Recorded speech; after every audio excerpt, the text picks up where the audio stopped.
Bonjour à tous, donc je vais commencer aujourd'hui une série de 2 vidéos pour vous expliquer comment insérer une image qu'on aurait préalablement scannée dans un livre de géométrie par exemple, afin que le jeune puisse faire le même exercice que le reste de la classe.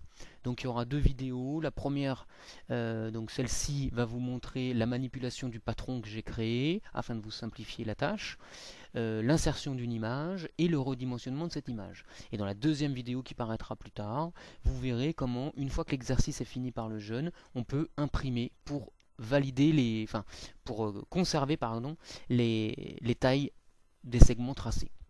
Alors en fait, tout ce besoin d'explication est lié à un fait, qui est un fait informatique, donc je ne vais pas vous expliquer trop, mais il y a des histoires de résolution.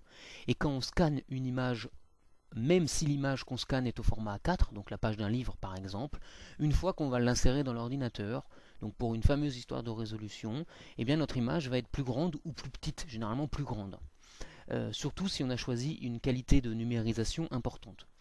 Ce qui fait que ce qu'il faut comprendre, c'est que du coup, un segment de 5 cm sur la page papier, une fois que je l'insérerai dans l'ordinateur, ne fera pas forcément 5 cm. Donc pour ça, il va falloir insérer l'image dans l'ordinateur pour pouvoir bien évidemment, et dans GeoGebra, pour réaliser l'exercice. Mais il va surtout falloir calibrer notre image, la remettre aux bonnes dimensions. Donc c'est ce qu'on va voir aujourd'hui.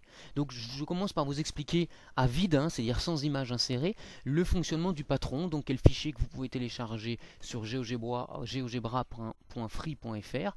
Donc dans la page, vous allez sur l'article insérer une image en fond d'écran. Et dans le commentaire de cette vidéo, vous avez, dans la description de cette vidéo, vous avez le lien de téléchargement. Donc le fichier, c'est le patron A4 V4, donc V4 comme la 4e version de GeoGebra. Donc pour vérifier la version de GeoGebra, pour être sûr que ça fonctionne bien et que vous ayez bien la version 4, vous cliquez sur le bouton Aide et à propos de. Et là on voit, voilà, la version, le numéro de version qui est affiché. C'est la version en cours, la 4.0.41. Si vous n'avez pas la version 4.0.41, si vous avez une version précédente, à ce moment-là, vous installez la nouvelle version. Alors, le patron est relativement simple à manipuler. On voit donc le cadre avec, donc ça représente ma page avec donc les valeurs de largeur 21 cm, les valeurs de longueur de hauteur 29,8. On pourra modifier les valeurs en faisant un clic maintenu gauche sur le petit potentiomètre là qui me permet, en allant vers le plus, d'augmenter la largeur et la hauteur, en allant vers le moins de le diminuer. Donc là je vais me remettre aux tailles d'origine, 21. Alors je peux pas avoir 29,7 parce que je passe de 2 mm en 2 mm, mais ça n'aura pas d'incidence trop importante dans la pratique. Et on voit qu'il y a également un bouton option quand je le cache. Voilà. Donc une fois que on a réglé l'image, vous verrez ça à la fin de la vidéo, pour pas que ça puisse poser des soucis aux jeunes, on peut cacher ou afficher les valeurs. Puisque nous, on n'a absolument pas intérêt à ce qu'il modifie ces valeurs-là, donc on peut tout à fait les cacher. Et lui demander de ne pas cliquer sur le bouton option. Voilà donc pour le fonctionnement du patron. Alors maintenant, l'insertion d'une image, c'est relativement facile. Je passe par l'outil insérer image, et je vais faire un clic gauche sur le point en bas à gauche, c'est-à-dire le point W. L'ordinateur me demande quel fichier je vais ouvrir. Dans mon cas, c'est la page 23 d'un livre d'exercice. Donc vous allez chercher une image, celle que vous voulez, et vous cliquez sur Ouvrir.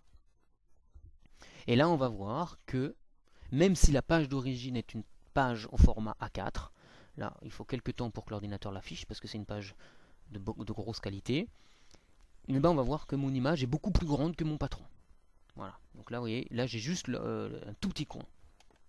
Donc, il va falloir accorder l'image avec notre patron. Pour ça, je fais un clic droit sur l'image, n'importe où sur l'image, je vérifie que c'est bien image 1 qui est marqué en haut de mon menu contextuel, et ensuite je fais un clic gauche sur propriété.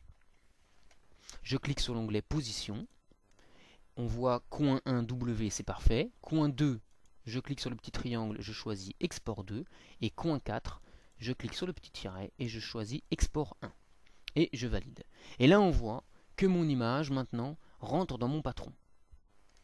Et on voit surtout que si je prends bien l'outil déplacer et que j'augmente la valeur de la hauteur ou que je la diminue, pareil pour la largeur, et bien mon image est liée à mes points et donc tout bouge ensemble. Alors je vais remettre les valeurs.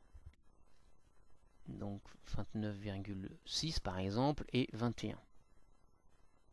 Voilà, donc les valeurs ici sont importantes parce qu'elles vont nous servir de référence. Alors maintenant, j'ai inséré mon image.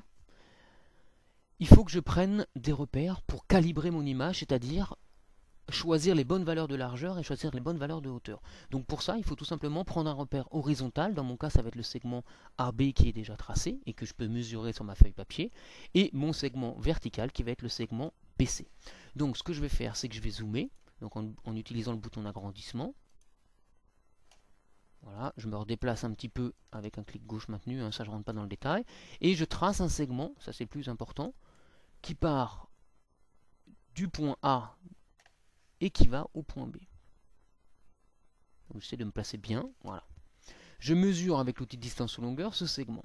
J'ai une valeur de 15,69 cm. Alors là, vous ne pouvez pas vous en rendre compte, mais moi j'ai ma feuille papier originale sous la main et je mesure le segment AB version papier et j'arrive à une valeur qui est comprise entre 16,1 et 16,2.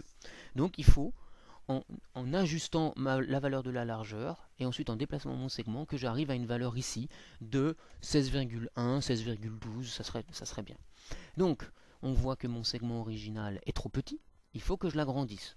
Donc ce que je vais faire, je me déplace un petit peu de manière à avoir la valeur de la largeur de ma page ici. Je reprends mon point déplacé et j'augmente un petit peu. Donc par exemple, je vais aller à 21,75. Bien évidemment, il faut déplacer mon point A, je le réajuste, je le positionne au bon endroit et surtout le point B. Là, on voit que maintenant mon segment est un peu trop grand puisqu'il fait 16,26. Donc j'ai trop élargi ma page. Donc maintenant, il faut que je la réduise un petit peu. Donc j'étais au départ à 21, je suis monté à 21,75, c'était trop grand. Donc je vais me mettre dans une valeur intermédiaire, c'est par exemple 21,5. Je déplace mon point A. Alors c'est un petit peu casse-pied, mais on prend assez vite le coup. Je déplace mon point B. Et là, j'obtiens une valeur de 16,1 qui me convient. Puisque j'ai dit que ça faisait entre 16,1 et 16,2. Alors c'est pas au dixième de millimètre près. Donc là, ma largeur est bien calibrée. Maintenant, il faut que je fasse la même chose pour la hauteur. Alors, je vais réduire un petit peu ma page. Voilà. Je vais déplacer mon point A. Je le mets sur C. Je ragrandis un petit peu pour vérifier quand même que j'ai bien placé mon point A. Parce qu'il faut quand même garder un minimum de précision. Je me déplace. Je me réduis pour avoir la largeur entière de ma page sur l'écran. Voilà. Donc là, on voit qu'en ce moment, la valeur BC de mon segment mesure 16,45 pour une largeur totale de ma page de 29,6. Donc là, je mesure sur ma feuille papier et je mesure mon segment BC qui doit mesurer entre 15,4 et 15,5 cm. Donc là, on voit que j'ai quasiment 1 cm de trop. Vous imaginez le décalage pour les constructions du jeune. Donc je vais diminuer la valeur de la hauteur. Donc je prends l'outil déplacer, j'utilise mon potentiomètre. Et du coup, il faut quasiment que je diminue d'1 centimètre. Donc j'étais à 29,6, je vais aller à 28,6. Voilà, donc je fais mon clic gauche maintenu. J'ai 28,6 ici. Je déplace mon point B.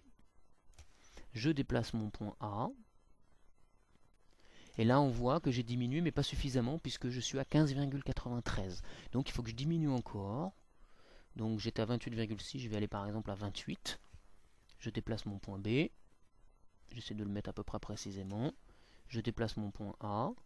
Et là, on voit que je suis à 15,56. C'est pas mal, c'est un peu trop grand.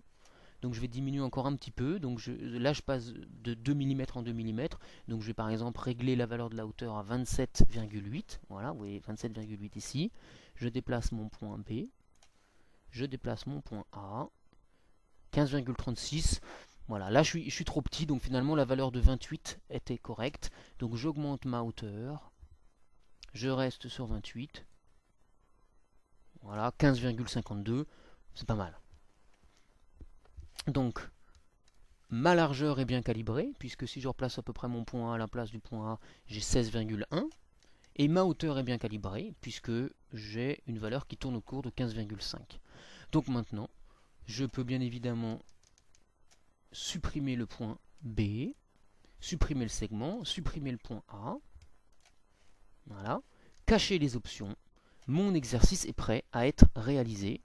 Donc, Je vais éventuellement le réduire un petit peu, voilà. Et là, à ce moment-là, on enregistrera le fichier. Donc sauvegarder sous, bien évidemment, pour pas écraser mon patron. Sauvegarder sous.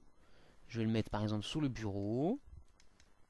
Et je mets exercice, chasse, trésor, page 23, calibré, ou prêt. Hein. Calibré, ça veut dire il est prêt à être réalisé. Et celui-là, bien évidemment, ce fichier-là, je vais le garder. Je vais le garder dans mes fichiers pour ne pas avoir à recommencer cette manipulation à chaque fois. Et donc tous les jeunes qui auront besoin de réaliser cet exercice, il faudra qu'ils ouvrent ce fichier dans GeoGebra. Donc ça sera l'objet de la deuxième vidéo, d'utiliser le fichier que je viens de créer. Donc là je le sauvegarde. Je peux quitter GeoGebra. Voilà, et là je vois l'exercice ici, chasse au trésor. Donc dans la deuxième partie de dans la prochaine vidéo, j'utiliserai cet exercice, je réaliserai l'exercice demandé et on verra ensemble comment l'imprimer. Voilà, bonne fin de journée.